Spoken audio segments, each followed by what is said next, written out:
اچھا سر، مجھے اب ایک جاتے جاتے ایک بات بتا دیں، کیونکہ آپ امریکہ میں رہتے ہیں بہت عرصے سے، اور اس وقت دنیا میں بہت بڑا کانفلکٹ چل رہا ہے جس نے بہت سے مائنڈ سیٹس کو چینج کیا ہے، پاور ایکویشن کے اوپر تھنکنگ کو چینج کیا، پولیٹیکل سسٹمز کے اوپر تھنکنگ کو چینج کیا لوگوں کی، اور وہ ہے مڈل ایسٹ کا کانفلکٹ کہ لبرل ڈیموکریسیز کے بارے میں جو کچھ بھی لوگ جانتے تھے وہ مڈل ایسٹ کی اسرائیل غزہ وار نے اس کو تہہ تیغ کر دیا کہ یار یہ لبرل ڈیموکریسیز کا یہ چہرہ تو ہمارے سامنے نہیں تھا۔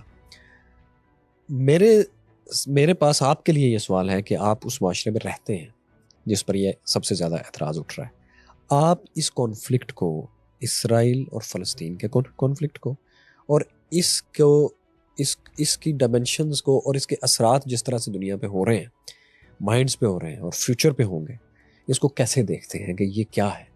دیکھیے، میرے خیال سے یہ جو کانفلکٹ ہے، لوگ اس کو ایک خاص ڈیموگرافیکل کانفلکٹ کے طور پہ دیکھتے ہیں۔ یہ کانفلکٹ مڈل ایسٹ کا کانفلکٹ نہیں ہے، یہ کانفلکٹ اصل میں دوسری جنگ عظیم کے فاتحین کے کیے ہوئے ایک فیصلے کو چیلنج کرنے کا کانفلکٹ ہے۔ یہ چیلنج کرنے کا عمل مفتوح قوم کی جانب سے ہوا ہے۔ اسرائیل کو وہاں پر ان قوتوں نے لا کر بٹھایا ہے جنہوں نے دنیا کو فتح کیا ہے، وہ فاتح ہیں اس دنیا کے، اور مسلمان محکوم ہیں، مغلوب ہیں۔ انہوں نے ایک ریاست کو وہاں وجود بخشنے کے بعد جو ہونا چاہیے تھا وہ یہ کہ مسلمان اس چیز کو پہچانتے کہ دنیا کے اسٹیج پر وہ ایک ناکام قوم ہے، مفتوح اور مغلوب قوم ہے، ان کے پاس طاقت نہیں ہے، ٹیکنالوجی نہیں ہے، سرمایہ نہیں ہے، عالمی قوتوں کے ساتھ آئیڈیلزم کی بنیاد پہ وہ معاملہ نہیں کر سکتے۔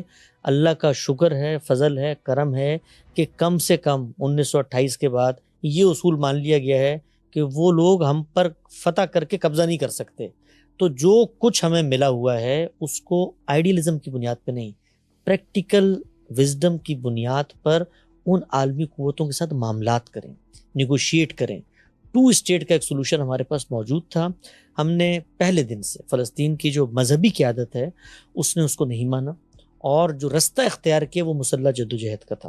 فلسطین کی سیاسی قیادت کئی مراحل پہ اس سے مختلف نقطہ نظر رکھتی رہی، لیکن مذہبی قیادت ڈومینیٹ کرتی رہی۔ اس وقت جو کچھ آپ کو نظر آ رہا ہے وہ ایک شروع ہونے والے کانفلکٹ کے ریپرکشنز ہیں۔ یہ ایسا نہیں ہے کہ آج امریکہ نے کہا ہے اسرائیل کو کہ جا کر تم فلسطینی بچے مار دو۔ ایک کرائسس کو ہسٹری گزر چکی ہے، اور اس میں وہ اس جگہ پر پہنچ چکے ہیں کہ اس خطے کے لوگ دوسری ریاست کو تسلیم کرنے پر آمادہ نہیں ہیں۔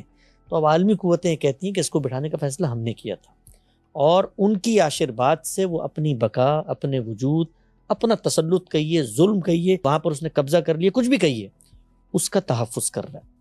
ہم اس کو اسلام اور کفر کی جنگ بناتے ہیں، ہم اس کو آئیڈیلزم کی بنیاد پہ لڑنا چاہتے ہیں، اور ہم اسلام اور یہودیت کی یہودیت کی یعنی کفر سے مراد وہی ہے، عالم کفر، مطلب کفر تو پھر اور جی ہاں، بھی ہے نا، یعنی یہودیت لیکن کی یہ جنگ بناتے ہیں، اور اس کے پیچھے چونکہ امریکہ کھڑا ہوا ہے اور ساری سازشوں کو ہم لے کر آتے ہیں۔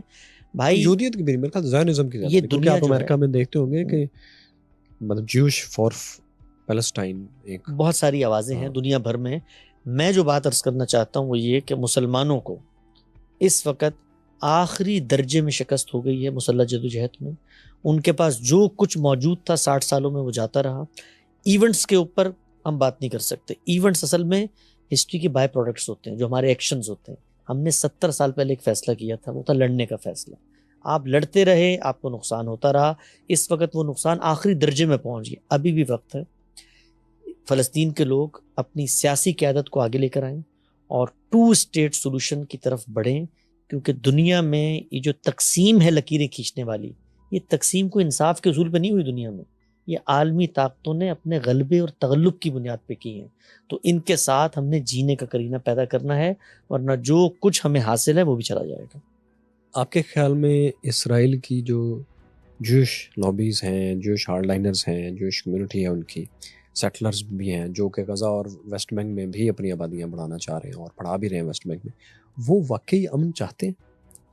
جو صورتحال یہاں پر ہے، جو کچھ اخبارات رسائل ہم پڑھتے ہیں، جو تاریخ سامنے آتی ہے، وہی صورتحال اسرائیل کے اندر بھی ہے۔ ہم نے یہ دیکھنا ہوتا ہے کہ ہم کیسے دنیا کو، عالمی ضمیر کو، سیاسی قیادت کو ہم آہنگ کر سکتے ہیں ان نتائج کو حاصل کرنے کے لیے جو نتائج ہماری فیور میں جاتے ہیں۔ اسرائیل کے اندر بھی یہ آواز ہے، وہاں پر بھی اس طرح کی مذہبی قیادت موجود ہے۔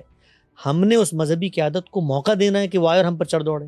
اس کے نیریٹو کو مضبوط کرنا ہے کہ ہاں یہ لوگ تمہیں ختم کرنا چاہتے ہیں لہذا تم ان کو ختم کر دو.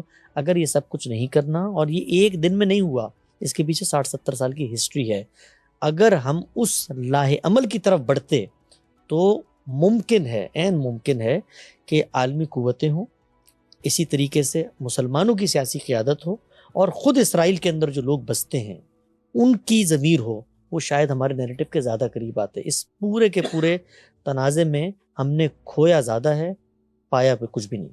بہت شکریہ محترم حسن الیاس بھائی